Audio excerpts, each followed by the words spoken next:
Hello everyone, welcome back to my YouTube channel. आज से हम अपनी नई यूनिट स्टार्ट करने वाले हैं जो कि है रिसर्च एप्टीट्यूड। रिसर्च का मीनिंग क्या होता है? री प्लस सर्च, यानी दोबारा से किसी चीज़ को सर्च करना। री यानी दोबारा, सर्च यानी खोजना। तो रिसर्च का मतलब क्या है? जो ऑलरेडी फैक्ट्स हमारे पास हैं उस पर रिसर्च करना, उस पर कोई नई स्टडी करना, उस पर अपने नए एक्सपेरिमेंट्स करना, उसको हम बोलते हैं research. An attitude of inquiry हम इसको बोल सकते हैं। इंक्वायरी करते हैं हम। Journey from known to unknown, मतलब जो हमें पता है, जो हमें नहीं पता है उसकी तरफ जाना। फॉर एग्ज़ाम्पल, किसी पर्टिकुलर टॉपिक की हमारे पास नॉलेज है, अब उससे हमें जो नहीं पता हम उसकी खोज कर रहे हैं, उसकी रिसर्च कर रहे हैं। An attempt to elicit facts, facts को एलिसिट करने का एक अटेम्प्ट होता है रिसर्च। नेक्स्ट आता है ऑब्जेक्टिव्स ऑफ रिसर्च। रिसर्च के ऑब्जेक्टिव्स क्या क्या हैं? सबसे पहले exploratory research, to achieve new insights into it, मतलब कोई भी पर्टिकुलर चीज़ है उसको एक्सप्लोर करना, उसमें कुछ नई चीज़ें ढूंढना। Descriptive research, to portray characteristics of a particular individual, situation और ग्रुप। डिस्क्रिप्टिव यानी डिस्क्राइब करना, जो भी हम पर्टिकुलर रिसर्च कर रहे हैं, किसी पर्टिकुलर टॉपिक के बारे में हम रिसर्च कर रहे हैं, उसके कैरेक्टर्स को, उसके जो भी इंडिविजुअल्स हैं, जो सिचुएशन है, जो उसको डिस्क्राइब करना, वो होती है हमारी डिस्क्रिप्टिव रिसर्च। नेक्स्ट है diagnostic research, to determine the frequency, frequency को डिटरमाइन करना। हाइपोथेसिस टेस्टिंग और एक्सपेरिमेंटल रिसर्च, जिसको हम बोलते हैं कॉजल रिलेशनशिप बिटवीन वेरिएबल्स, जो भी हमारे वेरिएबल्स हैं उनके बीच में कॉज को, जो भी रिलेशनशिप है उसको आइडेंटिफाई करना। Assessment, to observe the situation and infer results, जो भी सिचुएशन है उसको ऑब्जर्व करना और रिजल्ट्स को फाइंड आउट करना। Estimation, to project probable level of happening, मतलब जो भी होने वाला है उसको, उसका एक प्रोजेक्ट बना लेना, एस्टिमेट लगा लेना कि भाई ये हमारी रिसर्च में होने वाला है। प्रोपोगेशन मतलब to declare a concept, theory, system और मॉडल। प्रोपोगेशन मतलब जब हमारी रिसर्च कंप्लीट हो जाती है तो उसके बाद हम कोई कंसेप्ट, कोई थ्योरी या कोई नया मॉडल जो है वो हम इन्वेंट करते हैं।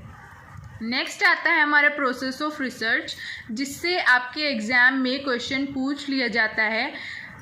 प्रोसेस ऑफ रिसर्च के स्टेप्स काफ़ी ज़्यादा इंपॉर्टेंट है, तो आइए अब इनको डिस्कस करते हैं वन बाय वन। सबसे पहले तो है आइडेंटिफाइंग अ प्रॉब्लम। सबसे पहले हम कोई भी प्रॉब्लम है उसको आइडेंटिफाई करेंगे, उसके बाद review the literature, then specify a research purpose या रिसर्च ऑब्जेक्टिव भी हम इसको बोल सकते हैं। याद रखना, पहले आइडेंटिफाइंग प्रॉब्लम, उसके बाद literature review, then objective specify करना या ऑब्जेक्टिव हमारा आइडेंटिफाई या डिफाइन करना। नेक्स्ट है designing the research, collecting data. Data collection के दो मेथड होते हैं, प्राइमरी और secondary. Analysing and interpretation of data, और लास्ट है हमारा report and evaluate the research, report बनाना और जो भी हमारी रिसर्च है उसको इवेलुएट करना। याद रखना, पहला स्टेप हमारा आइडेंटिफाइंग प्रॉब्लम होता है। स्टूडेंट्स काफ़ी बार मिस्टेक कर देते हैं कि आइडेंटिफाइंग प्रॉब्लम की जगह वो स्पेसिफाइंग या डिफाइनिंग द पर्पज़ या ऑब्जेक्टिव को फर्स्ट जो स्टेप है वो मान लेते हैं, लेकिन हमारा फर्स्ट स्टेप क्या है? Identifying a problem, review the literature, specify the research objective या define the research objective, designing the research का एक ब्लूप्रिंट बना लेना, data collection, analysing and interpretation of data, जो भी हमने डेटा कलेक्ट किया है उसको एनालाइज करना और इंटरप्रेट करना डिफरेंट टेस्ट और टूल्स का यूज़ करके। Report and evaluate the research, last में रिसर्च रिपोर्ट प्रिपेयर करना। आते हैं हमारे 4 वेज ऑफ नोइंग। सबसे पहले मेथड ऑफ टेनिसिटी, जिसको हम सुपरस्टिशन बोलते हैं। Method of authority, religion. Method of intuition, philosophy, based on reason पे बेस्ड जो होता है। Method of science, seeking truth, based on scientific approach. ये चारों वेज ऑफ नोइंग जो आपको याद रखने हैं। Method of tenacity is related to superstition, authority is related to religion, intuition is related to philosophy and science is related to seeking truth, truth को identify करना। Next है हमारा ओनियन मॉडल। ओनियन मॉडल का अब जो है detail में question नहीं पूछा जाता, आपको बस ये याद रखना है कि ओनियन मॉडल जो है किसने दिया है, वो हमारे सॉन्डर्स, लेविस एंड थॉर्नहिल जो हैं उन्होंने हमारा ओनियन मॉडल दिया है। नेक्स्ट टॉपिक है हमारा features of research. Features of research क्या क्या है? ऑब्जेक्टिविटी, ऑब्जेक्ट को डिफाइन करता है। सॉल्यूशन ऑफ अ प्रॉब्लम, कोई भी प्रॉब्लम है उसका सॉल्यूशन को आइडेंटिफाई करने में रिसर्च हमारी हेल्प करती है। एम्पेरिकल, एम्पेरिकल कैसी है? Based on observation and measurement, observation और मेजरमेंट दोनों पे डिपेंडेंट है। Qualitative, quantitative and qualitative. Quantitative research कौन सी होती है? जो पॉजिटिविज्म साइंस या जिसमें न्यूमेरिकल डेटा होता है, इसको हम डिडक्टिव या स्ट्रक्चर्ड भी बोल सकते हैं। और क्वालिटेटिव कौन सी होती है? Post positivism, non numerical, inductive भी बोलते हैं और हम इसको अनस्ट्रक्चर्ड भी बोलते हैं। नेक्स्ट पॉइंट क्या है हमारा? Demand, wait a minute. Next point है demand accurate observation and reflection. मतलब एक्यूरेट ऑब्जर्वेशन को जो है वो रिसर्च जो है आइडेंटिफाई करती है। कैन बी प्राइमरी और सेकेंडरी, सेकेंडरी भी हो सकता है डेटा कलेक्शन मेथड हमारा, और प्राइमरी भी हो सकता है। फ्री फ्रॉम पर्सनल बायसेस, जो रिसर्च होती है वो फ्री फ्रॉम पर्सनल बायसेस, मतलब कोई पर्सनल बायसनेस उसमें नहीं होती। रिक्वायर्स एक्सपर्टीज़, रिसर्च के लिए हमें एक्सपर्टीज़ ही चाहिए, ये नहीं है कि कोई भी एरा गैरा आके वो जो है रिसर्च कर सकता है। उसके लिए आपके पास पीएचडी की डिग्री होनी चाहिए या फिर आपको रिसर्च की नॉलेज होनी चाहिए। नेक्स्ट है क्रेडिटेबिलिटी। क्रेडिटेबिलिटी मतलब कि हम आपके लिए क्रेडिबल हैं। कोरिलेशन एंड कॉजेशन, रिग्रेशन को आइडेंटिफाई करना, रिलेशन आइडेंटिफाई करना। रेप्लिकेबल यानी सेम रिजल्ट। एक्यूरेसी, कितनी एक्यूरेट हमारी रिजल्ट है, वो रिसर्च है। कंट्रोल्ड, जो हमारी रिसर्च है वो कंट्रोल्ड होनी चाहिए, लॉजिकल होनी चाहिए, रिग्रेस होनी चाहिए। Reliability and validity, reliability is consistent, मतलब जो भी हमारे रिजल्ट्स हैं वो कितने कंसिस्टेंट हैं, और वैलिडिटी यानी वो एक्यूरेट कितने हैं। जनरलाइजेबिलिटी क्या होता है? एक्सट्रीम वैलिडिटी, मतलब कितनी वो जनरलाइजेबल है, कितनी हम उसको जनरलाइज कर सकते हैं उस रिसर्च को। क्रिटिकल, साइक्लिक इन नेचर, जो हमारी एक्शन रिसर्च होती है वो साइक्लिक इन नेचर होती है। एक्शन रिसर्च जो इमीडिएट प्रॉब्लम होती है उसको इमीडिएट प्रॉब्लम्स का सॉल्यूशन ढूंढने के लिए हम एक्शन रिसर्च को यूज़ करते हैं। एक्शन रिसर्च का प्रोसेस क्या है? Plan, act, observe, reflect. Patient activity, research जो है एक पेशेंट यानी धैर्य बनाए रखने वाली एक्टिविटी है। ऐसा नहीं है कि हम 1 या 2 दिन में रिसर्च कंप्लीट कर लेते हैं, सालों साल लग जाते हैं किसी पर्टिकुलर टॉपिक पे रिसर्च करने में। Task to discovery and develop knowledge, research क्या है? एक टास्क है डिस्कवरी करने का और अपनी नॉलेज को एनहांस करने का, नॉलेज को डेवलप करने का। नेक्स्ट टॉपिक है हमारा types of research. Types of research से आपसे एग्जाम में एक क्वेश्चन हमेशा पूछा जाता है और आगे भी पूछा जाएगा। बेसिक रिसर्च को हम फंडामेंटल या प्योर रिसर्च भी बोल सकते हैं। अप्लाइड रिसर्च जो हम अप्लाई करते हैं। एक्शन रिसर्च मैंने जो अभी डिस्कस किया, लोकल लेवल या एकेडमिक लेवल प्रॉब्लम्स को आइडेंटिफाई करने के। याद रखना एक्शन रिसर्च का जो कंसेप्ट है वो कुर्ट लेविन ने दिया था, कुर्ट लेविन ने 1944 में। और एक्शन रिसर्च का प्रोसेस से भी आपसे कई बार क्वेश्चन पूछ लिया जाता है। क्या प्रोसेस है? PAOR, plan, act, observe, reflect. Next आती है हमारी क्वालिटेटिव और क्वांटिटेटिव रिसर्च। क्वालिटेटिव रिसर्च को हम इंडक्टिव, नॉन न्यूमेरिक और पोस्ट पॉजिटिविज्म भी बोलते हैं। याद रखना, post positivism qualitative, positivism quantitative जो न्यूमेरिक फॉर्म में होती है, और क्वांटिटेटिव को हम डिडक्टिव रिसर्च भी बोलते हैं। Qualitative research specific to general, कोई भी स्पेसिफिक प्रॉब्लम हमारे पास है उससे जनरलाइज करना, उसको हम बोलते हैं क्वालिटेटिव रिसर्च। और जनरल टू स्पेसिफिक, कोई भी जनरल चीज़ हमारे पास है उसे एक पर्टिकुलर बंदे पे अप्लाई करना, उसको हम बोलते हैं क्या? क्वांटिटेटिव रिसर्च या पॉजिटिविज्म भी हम बोल सकते हैं। फॉर एग्जांपल, जैसे पोस्ट पॉजिटिविज्म का अगर मैं आपको एग्जांपल बताऊं कि वरुण धवन जो है वो एक स्मार्ट एक्टर है और शाहरुख खान भी जो है वो एक स्मार्ट एक्टर है। अब इन दोनों को एनालाइज करने के बाद हमने ये कंक्लूजन निकाल दी कि जितने भी हमारे एक्टर्स हैं वो सारे स्मार्ट ही हैं। और जनरल टू स्पेसिफिक का मतलब क्या होगा? इसका अपोजिट हो जाएगा कि ऑल एक्टर्स आर स्मार्ट। तो Shahrukh Khan is a actor so Shahrukh Khan is smart. ये हमने जनरल से स्पेसिफिक कंक्लूजन निकाल दिया।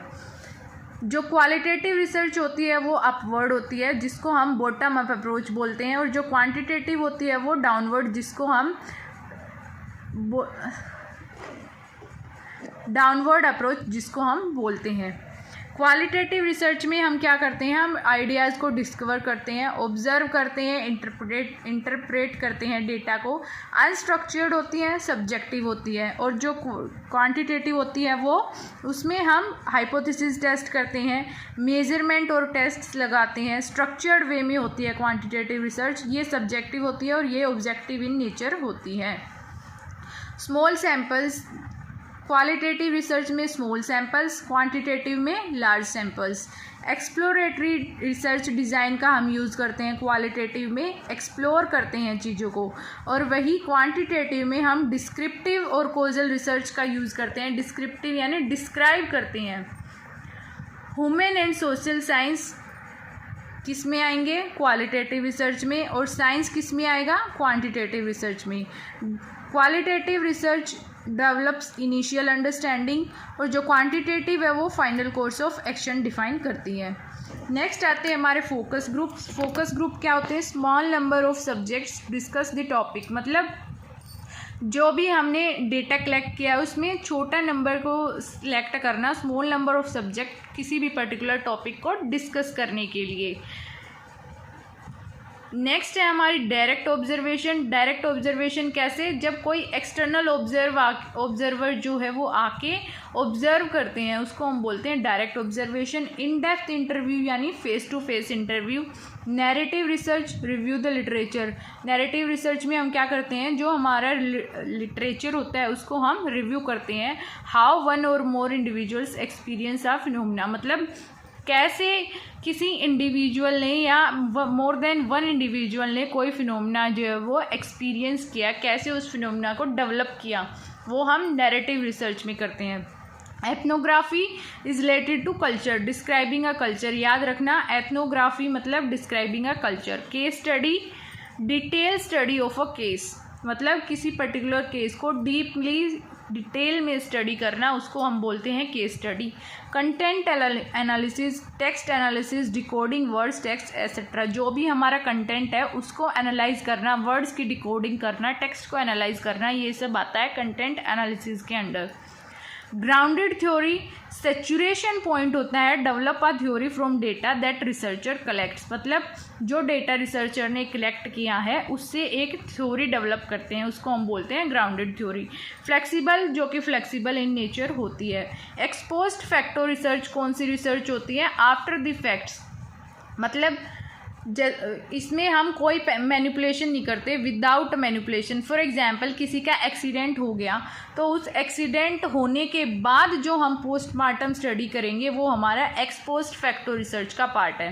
हिस्टोरिकल रिसर्च कौन सी होगी, हमारे पास्ट इवेंट्स की स्टडी। फॉर एग्जांपल ताजमहल जो है वो शाहजहाँ ने बनवाया था, तो अगर हम ताजमहल की स्टडी कर रहे हैं वो हिस्टोरिकल है हमारा, उसके बारे में हम स्टडी कर रहे हैं तो वो है हमारी हिस्टोरिकल रिसर्च। आती है हमारी experimental research. Experimental research cause and effect relationship बताती हैं वेरिएबल्स के बीच में, इसको हम मैनिपुलेट कर सकते हैं, रेंडमली हम सिलेक्ट करते हैं, और कंट्रोल ऑफ एक्सट्रानियस वेरिएबल, जो भी हमारे एक्सट्रानियस वेरिएबल है उसको हम कंट्रोल कर सकते हैं, किसमें, एक्सपेरिमेंटल रिसर्च में। क्वाजी एक्सपेरिमेंटल रिसर्च कौन सी होती है, जिसमें हम रेंडमली डेटा सिलेक्ट नहीं कर सकते। Descriptive research, explain an individual group और सिचुएशन। डिस्क्रिप्टिव यानी डिस्क्राइब करना, चीज़ों को डिस्क्राइब करना, कोई भी पर्टिकुलर इंडिविजुअल हो गया या कोई ग्रुप है या कोई सिचुएशन है उसको डिस्क्राइब करना, उसको हम बोलते हैं डिस्क्रिप्टिव। आते हैं हमारे एनालिटिकल, यूज़ फैक्ट्स और इन्फॉर्मेशन ऑलरेडी अवेलेबल। जो भी हमारे पास already information, facts and figure available है उसको यूज़ करना, उसको हम बोलते हैं analytical research. Diagnostic research, diagnostic मतलब डायग्नोज करना, प्रॉब्लम, जो भी प्रॉब्लम है उसके कोज को आइडेंटिफाई करना, कोज आइडेंटिफाई करने के बाद उसका सोल्यूशन फाइंड आउट करना। जो डायग्नोस्टिक रिसर्च होती है हमारी वो बैकवर्ड लुकिंग होती है। Evaluation, type of applied, evaluation research जो है हमारी वो अप्लाइड रिसर्च का टाइप है। कंसेप्चुअल एज सच कोई इम्पोर्टेंट नहीं है। एक्सप्लोरेटरी आपकी इम्पोर्टेंट रिसर्च है। एक्सप्लोरेटरी रिसर्च मतलब formulating a problem for more clear investigation, मतलब कोई एक पर्टिकुलर प्रॉब्लम अपनी बना लेना उसकी अच्छे से इन्वेस्टिगेशन करने के लिए।